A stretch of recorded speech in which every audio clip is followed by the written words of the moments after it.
A memória do torcedor, ela é repleta de elementos sobrenaturais, porque eu acho que racionalmente não explica o sentimento de nenhum torcedor com sua equipe. O fato de torcedor seguir isso como uma religião, um traço muito marcante da personalidade. Para ser desse jeito, dessa forma, é necessário muitos elementos sobrenaturais marcantes que regem, né, a história do torcedor na vida dele na arquibancada americana. E isso não é exclusividade minha, é de toda a torcida. Tem as suas histórias, né, com familiares, com amigos, com a sua iniciativa, com os seus sonhos e a forma lúdica, né, de encarar isso, né. Então a forma lúdica é que faz a gente nunca perder a essência da criança nas arquibancadas americanas e fazer com que esse clube seja a maior resistência do futebol brasileiro.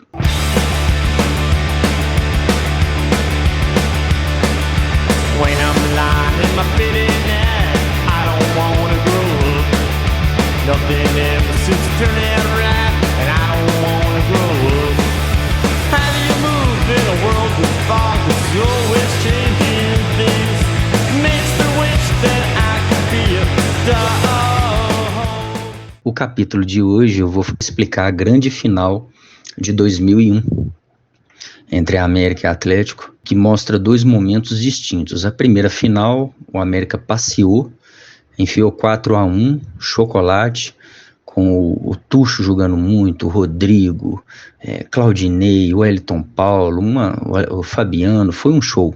E isso fez com que eu lá, jovem, universitário ainda, querer ver o meu time campeão diante dessa massa de torcedores. Eu falei que era uma final da minha vida e que nós tínhamos que, né, vamos para o segundo jogo só para colocar a faixa no peito.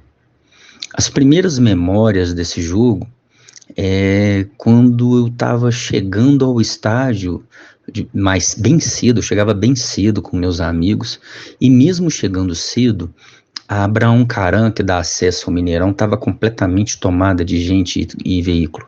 E eu parado vendo aquele mar de torcedor, e algum amigo que falou comigo: olha, Marinho, vai ser 60 mil hoje aí, o pau vai comer. E eu, gente, não é possível, o América ganhou de 4 o primeiro jogo, eu vim só pôr a faixa no peito hoje, só pegar o troféu. E eu vi aquela multidão, eu falei, isso é perigoso, porque vai induzir muito a arbitragem, né? E aí aquela tensão máxima, ou seja, eu tinha ido completamente tranquilo e de repente uma tensão máxima veio para todos nós, porque você imagina, você tá preso no trânsito, camisa do América, aquele mar de atleticano passando, enchendo o saco, e eu, não é possível que hoje eu não vou ver isso. E aí o jogo foi repleto de problemas. Muita gente fica falando, por que o América goleou o primeiro jogo e perdeu o segundo? Tem uma série de fatores, né? Tiraram o nosso melhor jogador dessa segunda partida. O Tucho não jogou por causa de cartão. O Claudinei, né, teve um problema de saúde no vestiário. Ele não subiu para o jogo. Além dele não subir para o jogo, os companheiros viram ele passar mal e todo mundo completamente tenso. A porta do América chegou a ficar trancada antes de subir e houve uma confusão. O Atlético chegou primeiro, tinha feito um acordo com a América de que o banco que fica próximo ao Bandeira, em um jogo seria o Atlético e o outro jogo seria o América, porque tradicionalmente eles acham que ficar próximo ao Bandeira tem uma forma diferente de cobrar e pressionar. O Atlético chegou mais cedo, sorrateiro no jogo, e ocupou o vestiário do banco que fica próximo ao Bandeira, né? Ou seja, desfazendo o acordo.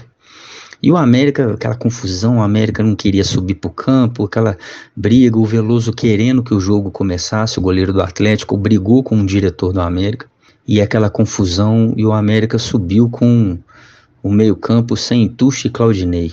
Na saída de bola, quase, praticamente, pênalti para o Atlético, que o juiz achou em cima feito pelo Edson, no nosso lateral.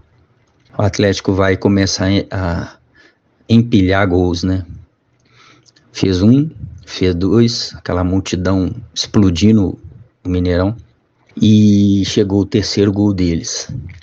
Na hora que chegou o gol deles, os 2 primeiros gols, na hora que a bola entrou, deu aquele barulho ensurdecedor, né?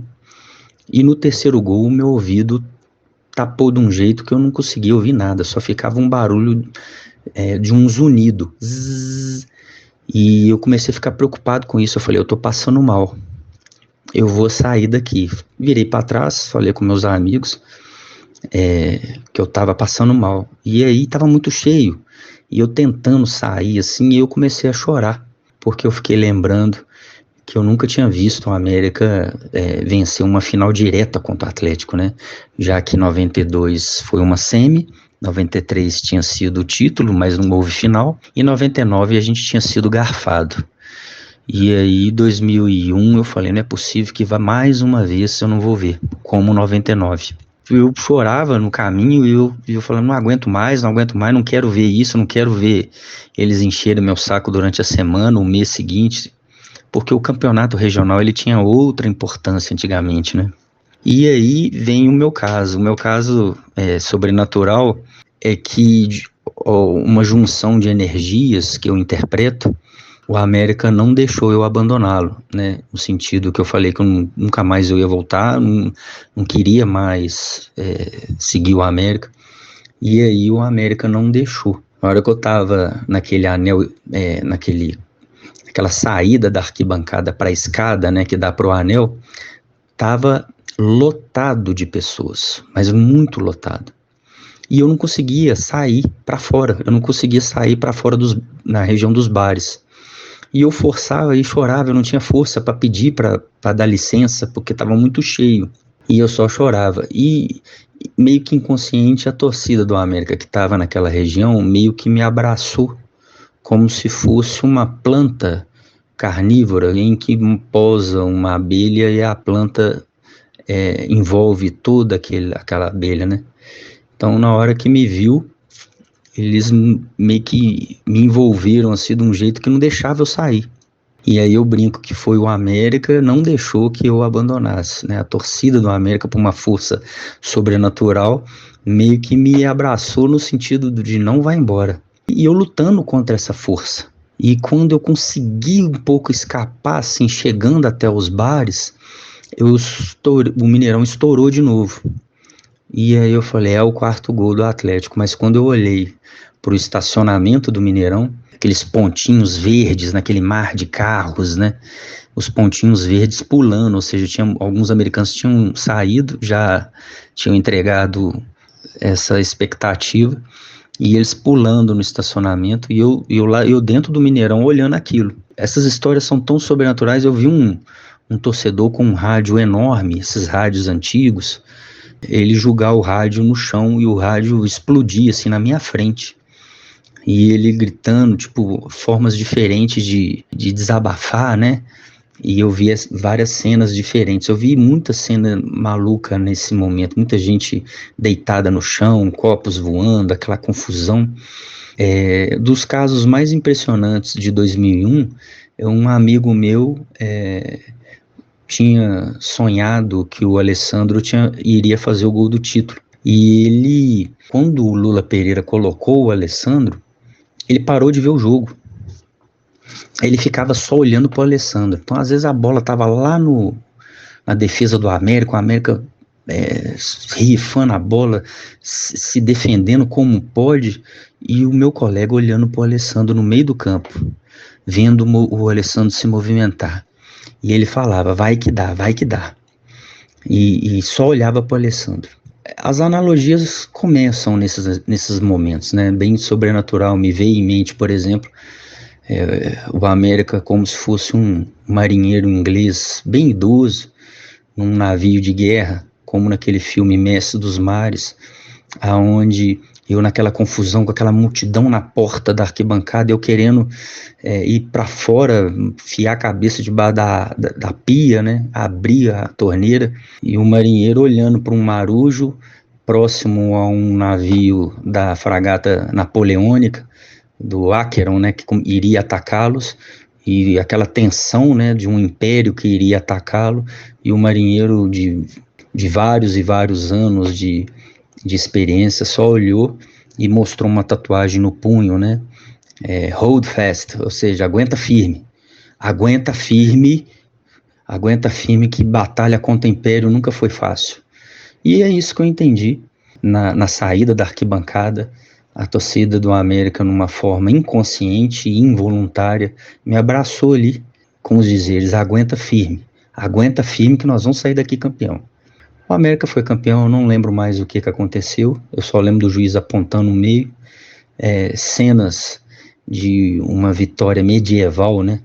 Aquelas pessoas completamente fora de si, e isso marcou, já que foi a primeira vez que a gente leva uma final direta, né? Sem ser semifinal, sem ser mata-mata, uma final direta contra o Atlético com o Mineirão abarrotado. E isso eu vou carregar pro resto da vida, agradecer não somente o Alessandro, mas todos os heróis americanos que tiveram na primeira partida, construíram o placar, seguraram no braço, no dente, na bola e na porrada no segundo jogo, diante de um contexto tão adverso, e os heróis americanos que estiveram na arquibancada e fizeram valer a frase da famosa resistência do América, né? Jamais nos matarão. E isso faz com que essa resistência ela perdure e forma, né, novos seguidores, forma a personalidade dos torcedores novos, já que o América tem uma resistência jamais comparada com a história do futebol brasileiro. Você pode ver vários clubes que tiveram picos, né, de ascensão, mas desapareceram, e o América ele mantém algo mais linear, né, uma resistência mais linear que encara impérios tanto na Série A quanto a nível regional aqui. Então fica essa história como o dia em que o América me abraçou e disse: aguenta firme.